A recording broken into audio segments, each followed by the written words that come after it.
Ever wonder how our ancestors survived the brutal cold of the last ice age? We're talking about a time when vast ice sheets covered much of the earth and finding food was a daily struggle for survival.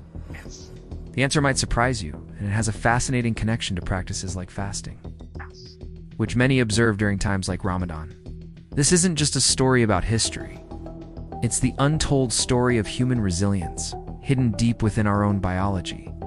Let's journey back about 20,000 years. The world was a frozen, unforgiving place. Our ancestors, the hunter-gatherers, faced a constant challenge, feast or famine. One day, they might successfully hunt a massive woolly mammoth, providing food for weeks. The next, they could go days, or even weeks, with very little to eat. This wasn't a choice, it was a harsh reality. Their bodies had to adapt to this extreme cycle of abundance and scarcity. And that adaptation, my friends, is where the magic happens. This is where the concept of fasting comes into play, not as a deliberate choice, but as a forced, natural state of being. When our ancestors went without food, their bodies didn't just shut down. Instead, they flipped a powerful metabolic switch.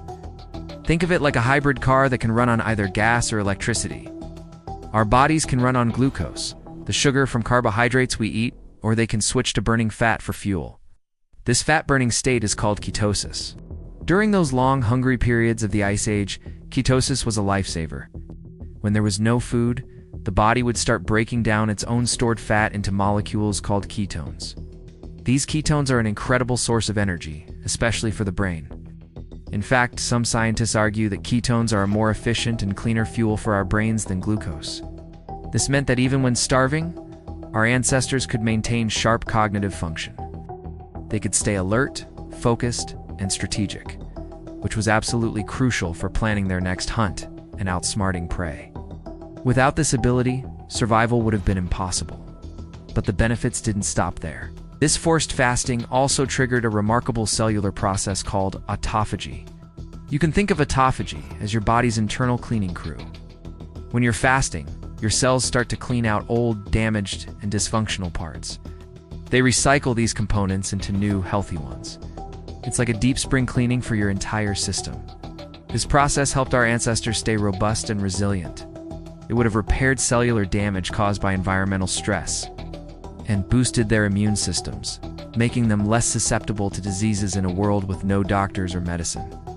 This cellular self-renewal was a powerful survival mechanism, keeping them strong and healthy despite the harsh conditions. So, when they finally did make a kill, their bodies were primed and ready. They would feast, replenishing their fat stores, and the cycle would begin again. This cycle of feast and famine, of forced fasting and refeeding, sculpted our very genes. We are the descendants of those who survived these extreme conditions. Their ability to thrive during periods of scarcity is encoded in our DNA. We are, in a very real sense, biologically hardwired to fast. Let's fast forward to the present day. We live in a world of unprecedented food abundance. For many of us, food is available 24/7. We rarely, if ever, experience true hunger. We've moved away from the natural cycles our bodies were designed for. And this mismatch between our ancient biology and our modern lifestyle is linked to many of the chronic health issues we face today. This is what makes the modern practice of fasting, like that observed during Ramadan, so fascinating. When people voluntarily abstain from food and drink from dawn until dusk, they are in a way tapping into this ancient survival circuit. Of course, the context is completely different. It's a spiritual and disciplined practice, not a desperate struggle for survival. But biologically, some of the same switches are being flipped. During the daily fast of Ramadan, the body has a chance to deplete its glucose stores and begin shifting towards that fat-burning, ketone-producing state. It's a gentle nudge towards the metabolic flexibility our ancestors relied on. It also gives the digestive system a much-needed rest and can initiate that cellular cleanup process of autophagy. People who fast often report feeling more mental clarity and focus, which echoes the sharp cognitive state our Ice Age ancestors needed to survive. It's an incredible thought, isn't it? That a spiritual practice observed by billions today mirrors a biological adaptation that saved our species.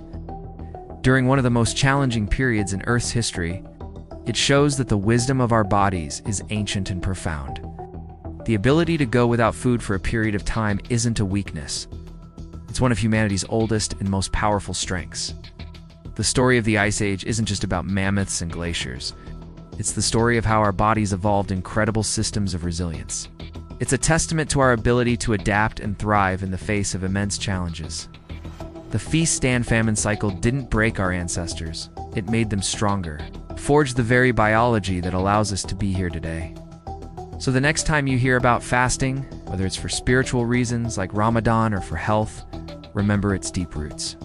It's not a new trend or a modern fad. It's a connection to our deepest past, a biological inheritance from our hunter-gatherer ancestors. It's a reminder that within us lies the same strength and resilience that allowed humanity to survive the frozen world of the last ice age. It's a powerful, untold story of survival, written in our very cells.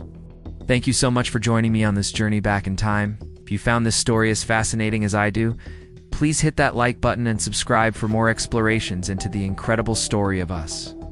Let me know your thoughts in the comments below. See you in the next video.